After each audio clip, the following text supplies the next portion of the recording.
জরুরি সেবা হিসেবে চিকিৎসা সেবা কেন্দ্র খোলা থাকলেও সড়কে যান চলাচল স্বাভাবিক না থাকায় রোগীর ভিড় ছিল না হাসপাতালে। জরুরি বিভাগ সার্বক্ষণিক চালু থাকলেও বহির্বিভাগে সেবা চলে সীমিত আকারে, কোথাও ছিল পুরোপুরি বন্ধ। সড়কের ভোগান্তি আর শঙ্কা নিয়ে ঢাকা মেডিকেলের বহির্বিভাগে সেবা নিতে এসেছেন অনেকে। রোগীর চাপ কম থাকায় সেবা প্রাপ্তিতে সন্তুষ্টি দেখা গেছে, তবে কণ্ঠে ছিল বাড়ি ফেরার তাড়া। না, ভালো এখানে ওষুধ খাইলে মানুষ রোগীরা ভালো, পরিস্থিতি ভালো, গাড়ি ঘোড়া চলে, লেগা ডাক্তার দেখাইতে আসছি, ডাক্তার দেখায় বাসায় যাবেন ইনশাল্লাহ। গেল কিছুদিনের উদ্ভূত পরিস্থিতিতে জরুরি বিভাগে ছিল রোগীর বাড়তি চাপ। এ সময়ে ভোগান্তি বাড়ে হাসপাতালের অন্য রোগীদের। পরীক্ষা টরীক্ষা করাইলো অবসর ডেট আজকে কালকে এরকম 5-6 দিন হয়ে গেল। এখন তো গ্যাঞ্জাপ এলিগে আর হয় না। টেস্ট দিছে, তো ওই টেস্টটা পিজিতে করানোর কথা বলছিল তারা, তো পিজি ওই দিন বন্ধ ছিল এর প্রবলেমের কারণে, তো পিজিতে আমি করাইতে পারি নাই।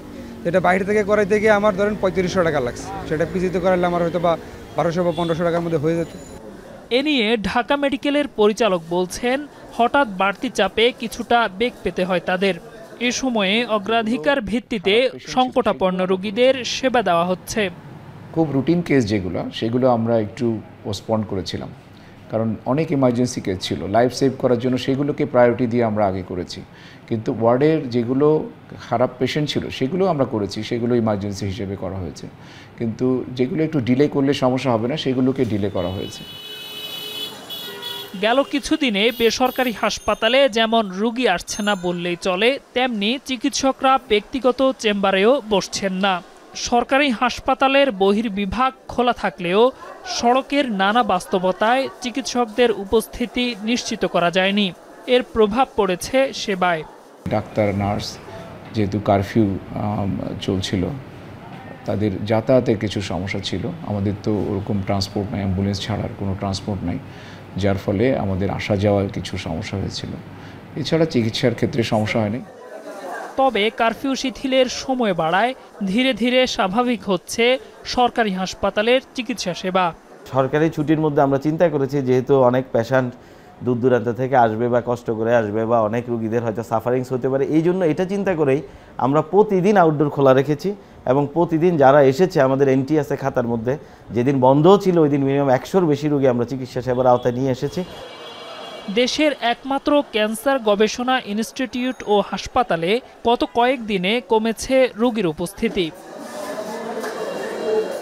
জাতীয় ক্যান্সার গবেষণা ইনস্টিটিউট ও হাসপাতালে প্রতিদিন গড়ে 200-র বেশি রোগী রেডিওথেরাপি নিয়ে থাকেন, যদিও গেল 2 দিনের তথ্য বলছে মাত্র 136 জন রোগী এই সেবা নিয়েছেন। ইনডোর, আউটডোর বা আমাদের যে কেমোথেরাপি ডে কেয়ার সেন্টার আছে, সেগুলো মিলিয়ে 400 রোগী কেমোথেরাপি দিয়ে থাকে। এছাড়া আমাদের রেডিয়েশনের বহির্বিভাগ আছে, সেখানে 2 থেকে 300-র মতো রোগী আসে। সব মিলিয়ে গড়ে আমাদের যে বিভিন্ন সেবা আছে, বিভিন্ন বিভাগ মিলিয়ে প্রায় 1200-র মতো রোগী নতুন পুরনো মিলিয়ে বিচরণ ঘটায় এই হাসপাতালে। আমাদের সকল চিকিৎসক অনেক কষ্ট করে হলেও পথে অনেকেই ভোগান্তির শিকার হয়েছেন, জেনে থাকবেন যে বিভিন্ন জায়গা ঘুরিয়ে দিচ্ছেন, বা তারপরেও সব ডাক্তারই মোটামুটি আমাদের কর্মস্থলে চলে এসেছে।